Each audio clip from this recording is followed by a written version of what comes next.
If you've been around this channel for a while, you know that there is one player I'm a massive fan of, and that is Boston Scott. Ever since he was poached from the Saints practice squad in December of last year, we've had a few film rooms to break down his play, but I firmly believe he's been deserving of a place on this roster, and it almost happened after an impressive spring where Scott became the team's primary punt returner and a force as a running back. It seemed as though he was destined to sneak onto the back end of that roster, but it wasn't to be, as instead of having baby Darren Sproles, they just brought back the ageless wonder, which pushed Boston Scott down to the practice squad until such a time as he was called up and asked to make an impact. Aside from a few runs, Scott hadn't been used that much by the Eagles, and even Jay Ajayi was brought in to try and negate the loss of Jordan Howard, but that all changed on Monday night, where Boston Scott tallied 128 total yards from scrimmage, breaking out for his best ever NFL game, and finally showing to the Eagles that there is life after Darren Sproles. But the question is, just how high is the ceiling, and what does the rest of the year have in store for the Louisiana Tech product? My name is Liam Jenkins, and this is another episode of Eagles Film Room.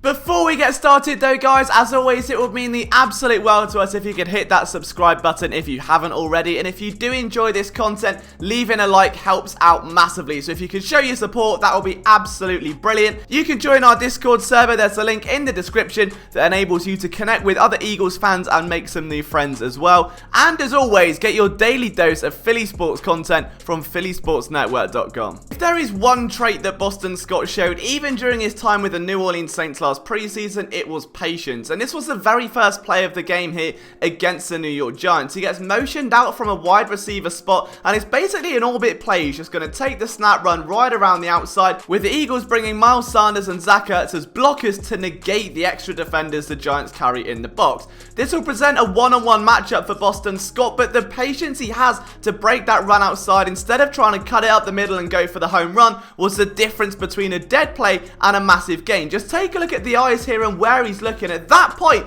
he could cut through that lane behind Jason Kelce, knowing there is a safety directly in front of him, or he could wait. And at that stage, he bounces back outside with a great bit of burst and then gets all the way to the sideline. It was a brilliant way to start the game, but he wouldn't touch the ball again for another 2 quarters. This next play comes in overtime, and if you did watch that last film room we had on him back earlier in the year, you'll remember me saying that it's almost like the game comes to him in slow motion, and this is a great example of that. When he's running north and south, he may only be 5'7" and a little bit lighter, but the decision making he has behind the line of scrimmage, he's not perfect, but there's a lot that a back like Miles Sanders could learn here. Now, the Eagles are going to slide their offensive line to the left, and Zach Ertz is going to run to the right, hoping this creates some misdirection on a counter for Boston Scott to break through a wide open gap. And at this point, he just shifts through nicely. It's a nice uphill run. He keeps his head up, keeps the legs churning forward. He didn't get too cute. There was no need to try and again break off that home run. Just take what you're given with regards to holes and space to work with and maximize that potential. Here's another one from slightly earlier in that drive. The Eagles obviously back way down inside their own territory, and we're going to motion Greg Ward outside. It's a simple pitch play, and at this stage, you assume that you'd run outside, but Scott's intelligent. He knows he's not going to win a lateral foot race with a defender trying to cover him and smother him over the top. So instead, he pulls back inside behind his blockers. That's key. He wants to stay behind them as long as he can,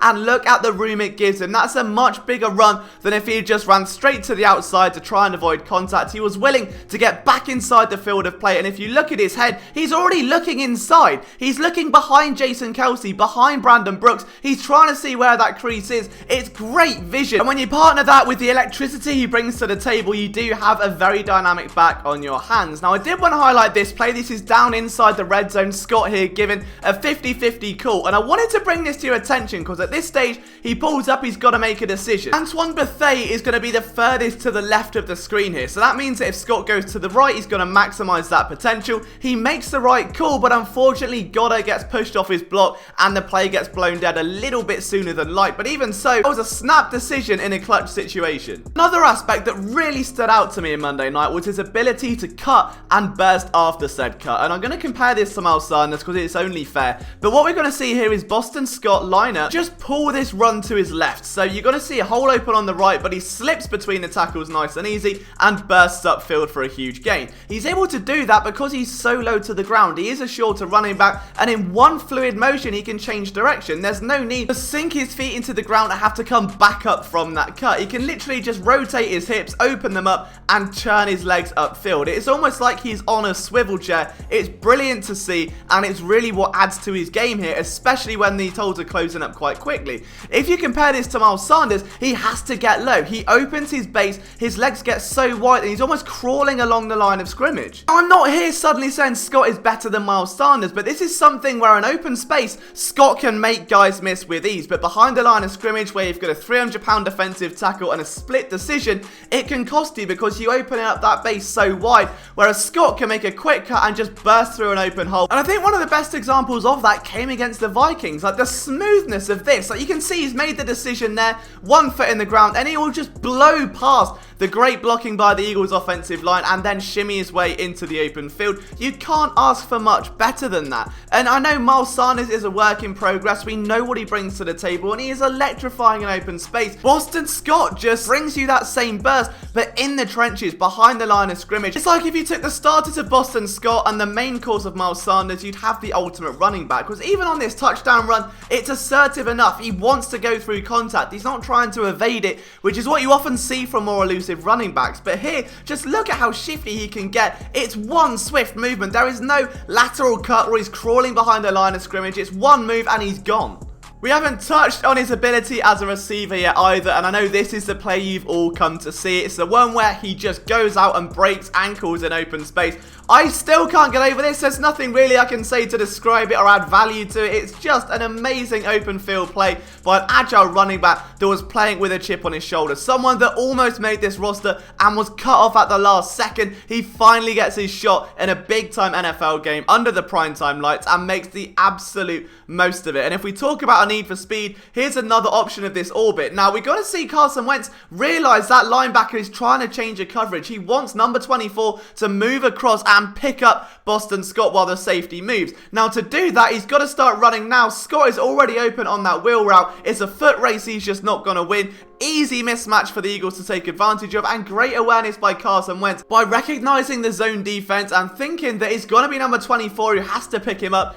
Easy mismatch again. Easy yardage for the Eagles in a big-time situation. I think what's really nice is that all of those same traits still stand out in the receiving game. He's still willing to sit behind his blockers. He doesn't want to get out and here. He could have easily pulled outside for extra yardage, but instead he sifts through the hole that's already there. He's not trying to get too cute. He's not trying to be too flashy. He's just using a dynamic skill set and sitting behind a blocking scheme that is just absolutely dominant up front by the Philadelphia Eagles. And this is one of my favourite things of all, because the Eagles really relied on sprint outs and rollouts, and here you see Scott and Miles Sanders in the backfield at the same time. Now, the ball is going to go to Sanders, but watch how much attention the Boston Scott is going to draw here. So if we watch this play unfold, Carson Wentz is going to pull the ball back, and the second that Boston Scott starts moving, you've got two defenders trying to crash through the line of scrimmage. This opens up Sanders, who gets the ball, and he's given just enough leeway by Halapula Vati Vaitai to push that ball all the way through the trenches and into a big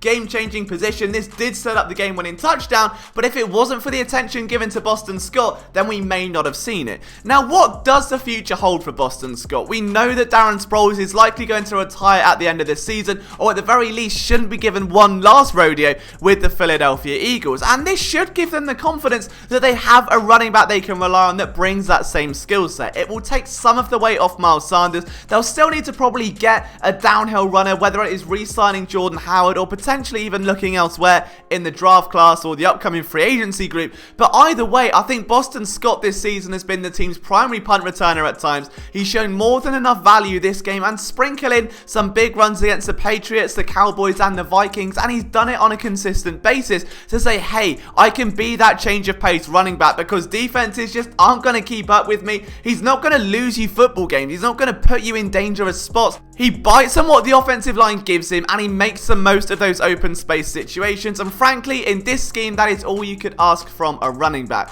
But what do you think, guys? Let me know down in the comment section below. What do you think the future holds for Boston Scott, and how much of a role will he play if the Eagles can push on to the playoffs? As always, thank you so much for taking the time to watch this video. It truly does mean the absolute world to me. If you could leave a like and hit that subscribe button, it would mean everything to help us support this channel. We're so close to 15,000 subscribers, and we would really love your help in reaching that goal. If you want to follow me on Twitter, it's @LiamJenkinsPSN. I'll see you next time.